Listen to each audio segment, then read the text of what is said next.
You're listening to How to Win with Mike Moore, the podcast that provides you with practical insights on how to win in every arena of life. Hello, I'm Mike Moore, and welcome to the How to Win podcast. These podcasts are based off 2 Corinthians chapter 2, verse 14. It says, "Now thanks be unto God who always causes us to triumph in Christ." So good to have you with us today. I'm in my leadership edition of the How to Win, and I want to inspire you as a leader, equip you, and cause you to go to another level in your leadership stewardship. I began a new series in our last episode entitled Leadership is Not for Wimps. Come on, say that. Leadership is not for wimps. Now, the theme in this series, it's a pretty thorough series. The theme in this series is courage. So even though there are 3 parts, and I gave you an overview in our first episode, our first lesson, I gave you an overview of the 3 parts to the series. The theme that's running through the entire series is courage. Come on, say courage. You must possess courage to be a great leader. Joshua 1 verse 6, the very first part of the verse says in the New Living Translation, "Be strong and courageous, for you are the one who will lead these people." Listen at that. Be strong and courageous, for you are the one who will lead these people. I believe that that is a prophetic word to you and to someone listening to me right now. God is telling you to be strong and be courageous, for you, not someone else, but you shall lead these people. This is part 1. We're in part 1 of a 3-part series. And our topic for this part is courage, the quality every leader must possess. And we're going to really get into the why of this topic today. Courage, the quality every leader must possess. This is our second lesson. And each one of these lessons, we have a subtopic, and our subtopic for today is courage to do what? Courage to do what? In our first episode, it was a question, courageous or wimpy? And we gave you characteristics of a wimpy leader, a leader who's not brave, not strong, and lack confidence. And we gave you characteristics of a courageous leader. While our subtopic today is courage to do what? Mike, you said that a leader must possess courage. Your title is the quality, courage, the quality every leader must possess. But courage to do what? Well, we're going to look at 4 areas today, and you will see why it takes courage. Courage, courage, courage. 4 areas. Courage to stand out front. Secondly, courage to embrace responsibility. Courage, thirdly, to accept accountability. And fourthly, courage to make tough decisions. Now, let's talk about the courage to stand out front. I think that's why many people shy away from leadership roles, leadership responsibilities. I know I did. As a teenager in high school, very smart, but I never wanted an office. You know, you have student government. I never wanted anything like that. And even as a young adult, I kind of shied away from leadership responsibilities. I just felt that I didn't want to be out front. I'm good. Give me some money. I began in the workforce and I wanted more money, but I didn't want to be a supervisor. I didn't want to be a department head. I didn't want to be into that. Okay. And some of it had to do with what I just didn't want to stand out front. Takes courage to stand out front. Because when you stand out front, you have to deal with the scrutiny and the criticism that goes along with it. Think about it. A leader is standing out front. Standing out front. And there's a scrutiny. That's critical examination and observation. When you're a leader, people observe everything because you're standing out front. As a pastor, I had to stand out front. People, they look at whether it's in person, on television, online. They will often comment on what I was wearing, everything from the shoes I had on to the suit I wore or the shirt or the jewelry. There's a scrutiny, critical observation, examination that comes with standing out front. And then there's the criticism. And this area is so important that I have a whole part on criticism. My third part is it's going to be on criticism, how to handle criticism. But when you stand out front, there's this scrutiny and there's this criticism that goes along with it. And it takes courage to stand out front. Dr. Dave Martin said the greatest obstacle to success is fear. The greatest obstacle to success is fear. Fear of criticism, that's huge, but the fear of failure. The fear of failure is one of the biggest fears that most people deal with. I want to stand out front because I may fail. And if I fail standing out front, everyone will see it. Takes courage. The fear of making mistakes. That was one of my big fears when I first became a pastor. What if I make a mistake? What if I make a mistake?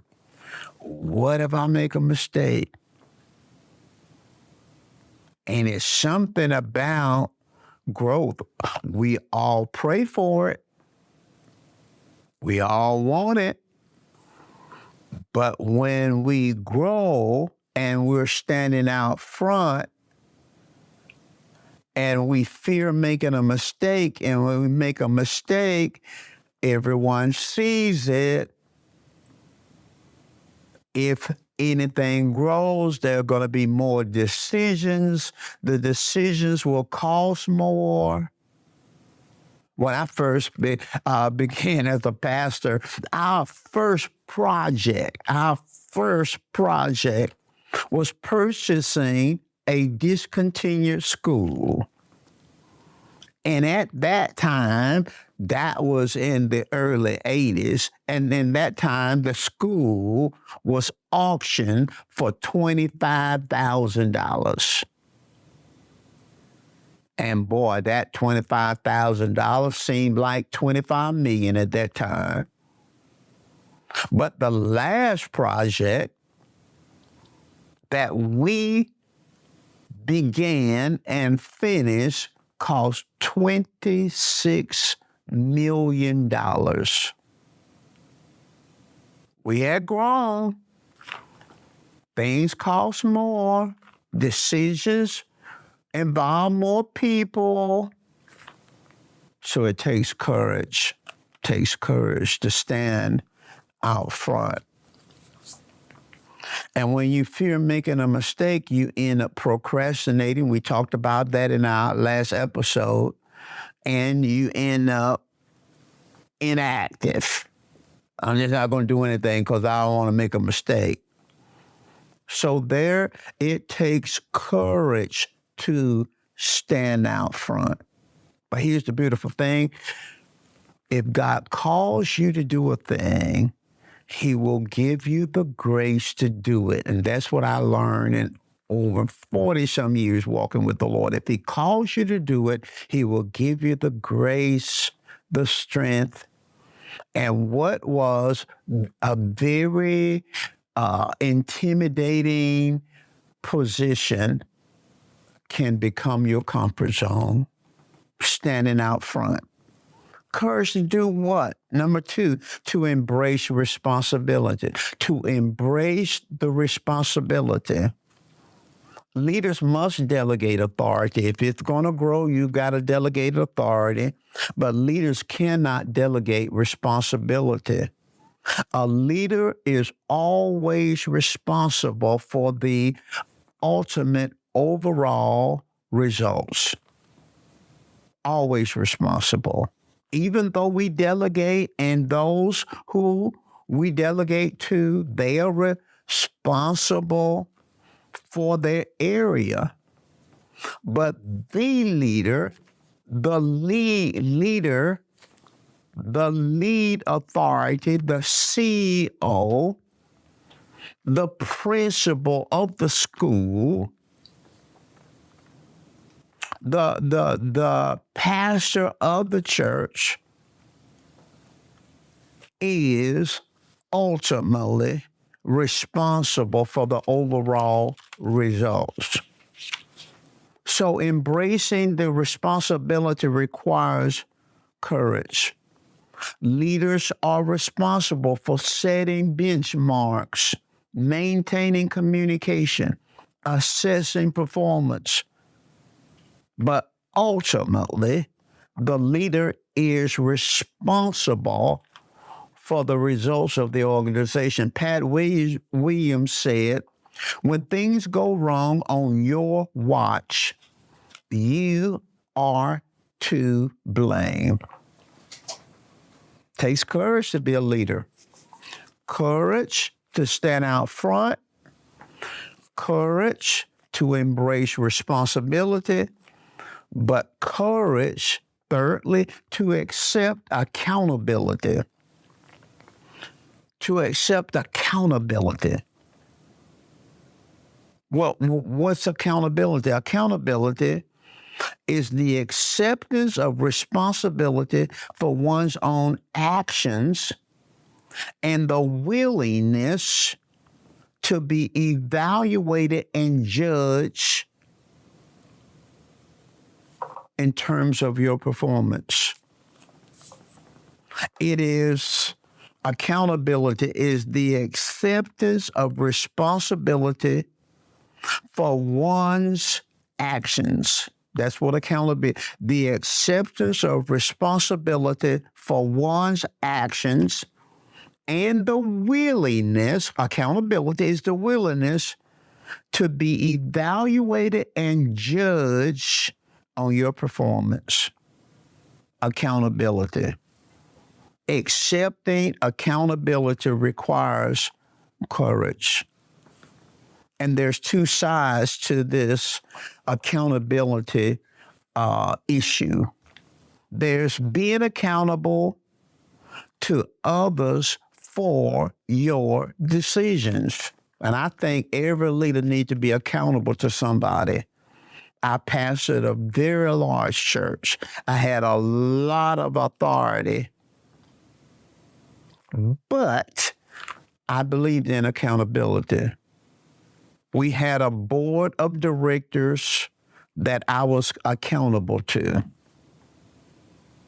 There was a committee on that board that determined my salary. I never determined my salary. We had an audit and a firm that audit our finances and our books every year. It was not mandated by anybody. Nobody told us we had to do it, but I wanted an outside firm to evaluate and audit us every year. Why? Because I think and believe every leader needs some level of accountability. accountable to others, but also holding others accountable. That's the other side. Being accountable, but holding others. But it takes courage. When leaders don't hold followers or staff accountable for their poor attitudes or their poor performances, they undermine their own authority.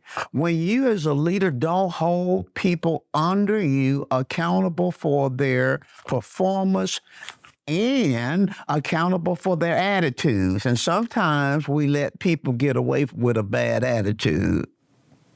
We talk about that a little later. But when leaders don't hold those under them, whether it be staff or direct reports, when you don't hold them accountable for their attitude, poor attitude, bad performance, then you undermine your own authority. And you communicate incompetence on your part. You communicate indifference on your part.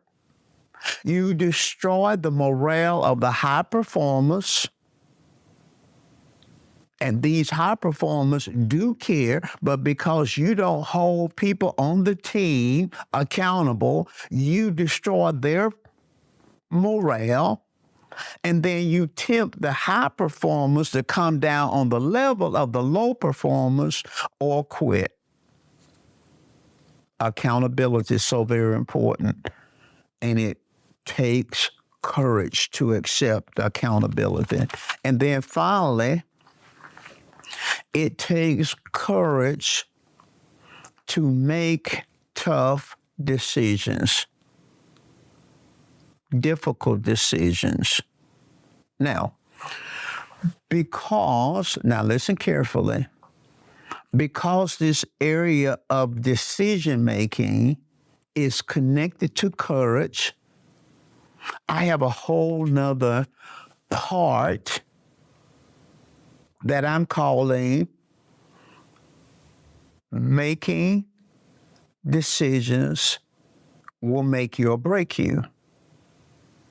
Your decision making will make you or break you.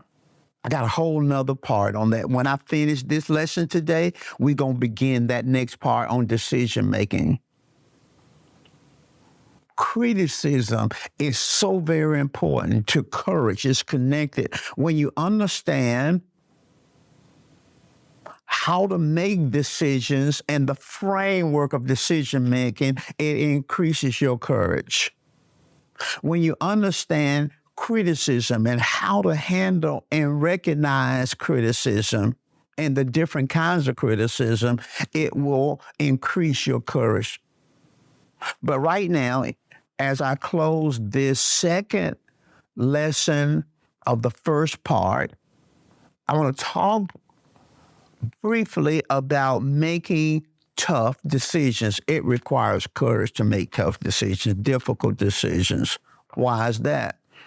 Tough decisions are risky. Risk implies the possibility of loss, the possibility of failure, the possibility of things not working out well. And since tough decisions are risky, it requires courage. Tough decisions will be questioned. Tough decisions will open the door to criticism. That's why it requires courage. Tough decisions will carry consequences. Consequences that are unavoidable. That's why they're tough decisions.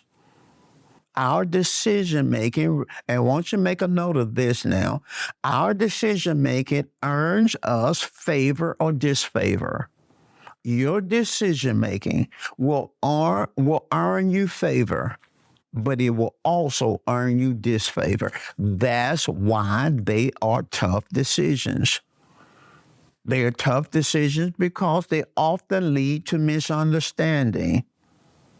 Tough decisions often, I would say 99.999999999%, of every tough decision will involve or create some misunderstanding. That's why they are tough decisions. I want to give you 3 examples. Now we're gonna get into decision making, and I'm gonna show you, and I'm gonna walk you through how to make good decisions, and I'm gonna give you understanding of your decision making style. We're gonna get in that, but I want to give you 3 tough decisions that most leaders, especially leaders who have longevity. And that's what you want. You want longevity in your leadership stewardship. You want longevity. Now watch this. The 3 tough decisions that I believe you'll have to deal with. The first tough decision that you have to deal with is the complacent long-timer. The complacent long-timer. This is a person who has been with you or with the organization or with the business or with the church or with the institution for a long time. Maybe you work in industry and you work alongside or work under or involved with a long timer. This is a person who have put a lot of years there. And I think making tough decisions on complacent long timers is rough, it's tough, it's hard, it's difficult. Let's look at the complacent long timer.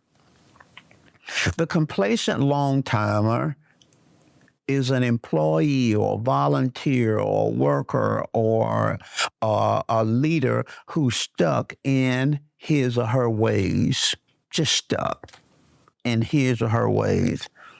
This is a person, the complacent long-timer is an underperformer who has lost his or her passion, and this is a person not adding much value anymore. Complacent long term. They're on cruise control. Some people in organizations, in churches, they're on cruise control. This is the person who may have been working with the organization or the industry or the business or the school or the church for 20 years, 30 years, 40 years. This is a complacent long time. They're on cruise control. They feel that they have paid their dues in hard work in the past. They equate loyalty with tenure. So they work hard the first 20 years that they're with you. Maybe I'm talking to you, a complacent long timer. You work 20 years hard the first 20 years, and then they steal from the company the next 20 years. But loyalty is not just tenure. Loyalty is shown through continued contribution. You're still adding value. As long as you're working there, as long as you are volunteering for God, or maybe you're not getting money, but you've been in this ministry for 40 years, and you're complacent now. You should still be passionate about adding value. And if you are a paid employee or paid supervisor or whatever, and you've been there and you know you're not going to get fired, you should still be passionate, especially if you're a Christian. You should be compassionate about adding value. The complacent long-timer, if employed, is just picking up a check.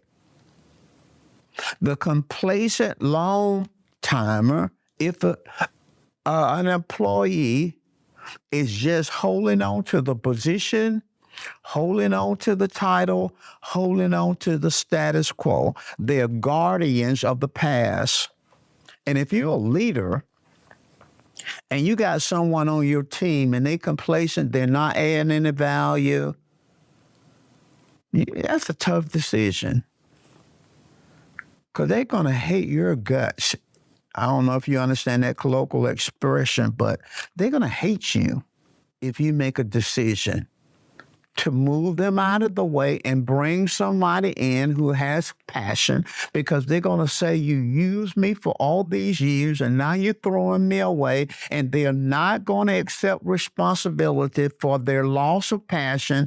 They're not going to accept responsibility for now they no longer add value because they're focused on the first 20 years when they worked real hard, brought much value, but for the last 20 years, they've just been holding the title, holding the position, getting the check, and they have no passion, bringing no value, and they're not, this person right now, this individual right now will not accept any responsibility because they're focused on the first 20 years that they brought value, but they're not focused on the last 20 years when they were stealing from the organization by doing nothing. And maybe I'm talking to you. And that's wrong. It is wrong. Just because you've been to another place and you've said in your heart, I'm not working hard anymore, I'm through with that hard work, you're a complacent long-timer.